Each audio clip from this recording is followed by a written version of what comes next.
Today, we're gonna talk about ninjas. I'm a ninja. Yo, my life is like a video game. My main thing when I'm in the zone. One player, one life in the mark. Remember the dog. Go ninja, go! No fucking it down. I'm cutting down any one of my parts. Trying to fuck up my game with razor sharp political throw starts. Get my flow soft. No. We're not talking about that ninja. We're talking about these ninjas right here.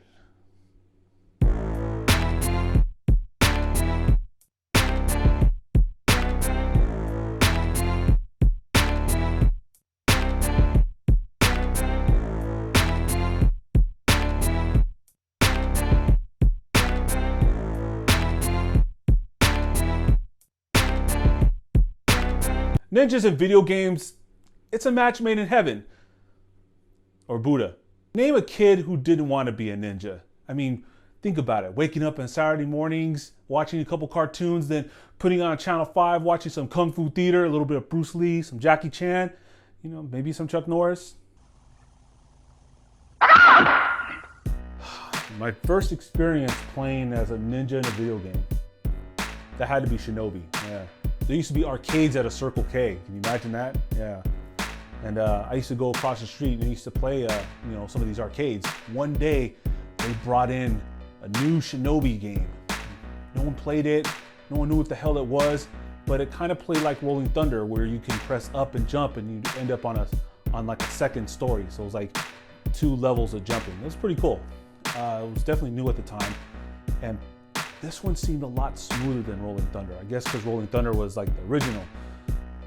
This game, you played this ninja and you would sit there and throw like countless ninja stars. And then you can jump and kick, or you can slice dudes with a sword if they get close enough. And then they had this thing called ninja magic, where like you would your character looks like he would be in a praying position, and all of a sudden you see like multiple ninjas come out of nowhere and they fly all over the screen and kill everybody, and you're like, that was sick. I played that game so much that I remember stealing money out of my mom's purse just so I can go across the street and play it. I got addicted to that game really fast. When Shinobi came out on the Master System, I was ecstatic. For one, I was like the only person on my block to even have a Master System. And 2, nobody else was getting Shinobi but me. Hell yeah, I'm in. So that Christmas, my parents got it for me. I couldn't wait to get my hands on this thing. Unfortunately, I couldn't keep my hands off of it. I was playing this game for hours and hours and just trying to get past just stage after stage and trying to understand all the patterns. And yeah, there was codes, but I didn't want to use them. I wanted to just gung-ho, just go straight through it. I learned all those patterns so well that I actually beat Shinobi with just one man.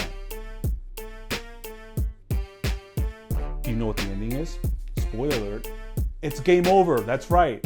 There's nothing but a game over screen at the end of Shinobi. All those countless hours that I spent playing this game, where I should have been outside playing with my friends and learning how to play football, for crying out loud, or something. I spent indoors playing Shinobi like a crack addict. I just had to have it. All that to get a game over. Fuck you, Sega. When the 16-bit era started, Shinobi, of course, was there. He came out in Revenge of Shinobi, which I didn't really get at the time. It's an okay game, but I really like this one better. That one is Shadow Dancer, The Secret of Shinobi. This is actually a port from the arcade, but it plays a little bit differently. In the arcade, you started out in this airport, and you had this dog companion, and you can send him out to go ahead and distract the enemies so you can get close enough to deliver the final blow.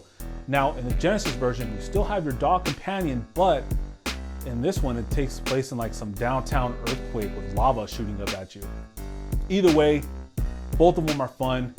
Definitely get the Genesis version if you can find it.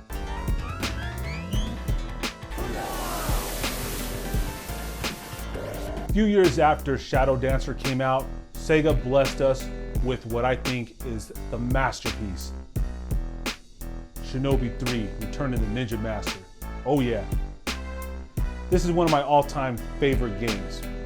I mean, if I ever do a top 10, you bet your ass this game's gonna be on it.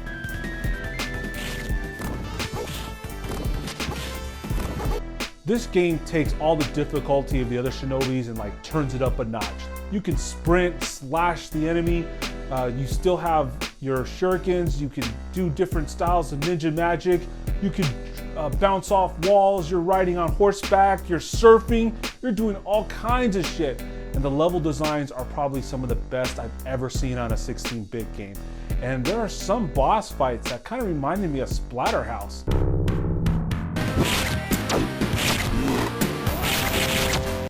Yeah, creepy, but fun.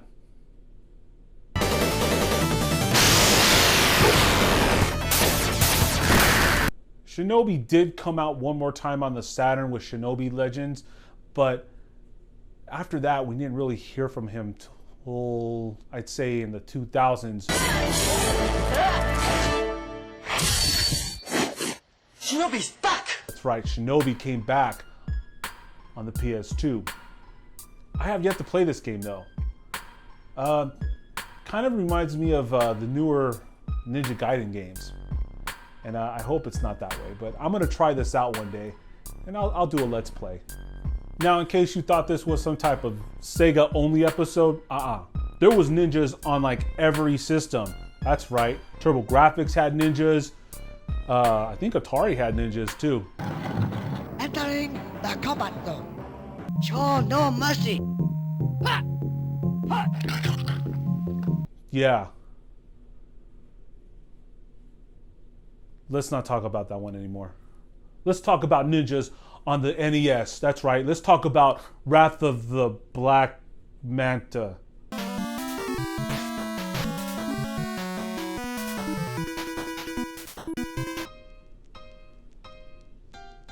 Okay, it's not that bad. It's just, you know, the same premise as Shinobi.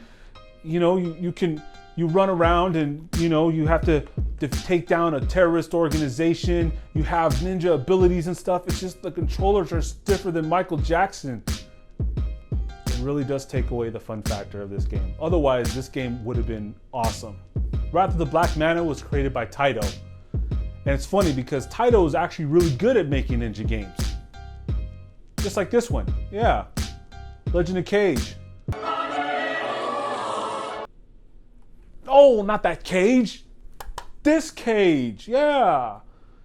Now he doesn't look like your average ninja who's wearing pajamas and stuff like that. Instead, he's wearing kind of a kimono and running around using swords and knives and stuff. It really reminds me of that old anime Ninja Scroll. You do remember Ninja Scroll, right? Right?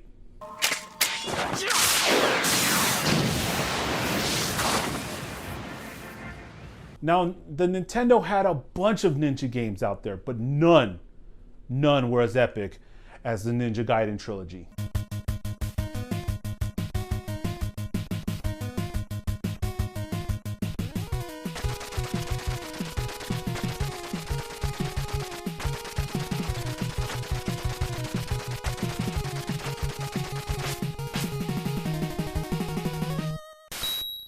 Oh yeah. The first one to me is a milestone. This is the first game to actually introduce complex cutscenes and to really show three-dimensional characters.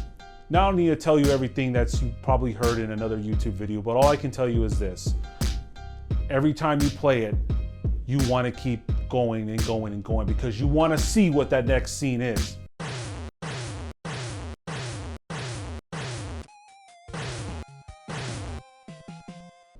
This game will kick your ass and then go after your family. Your mother and I used to look for white powder in envelopes.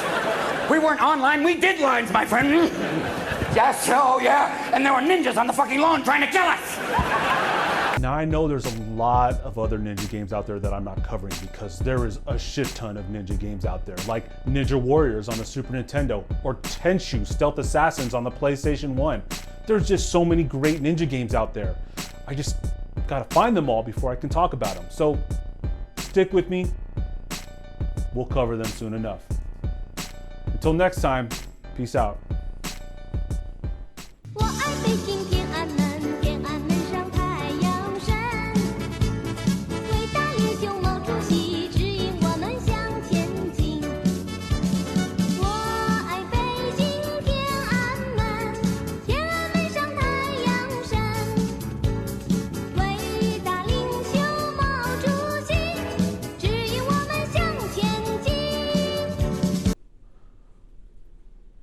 Oh, thought I forgot, didn't you? I'll talk about them next episode.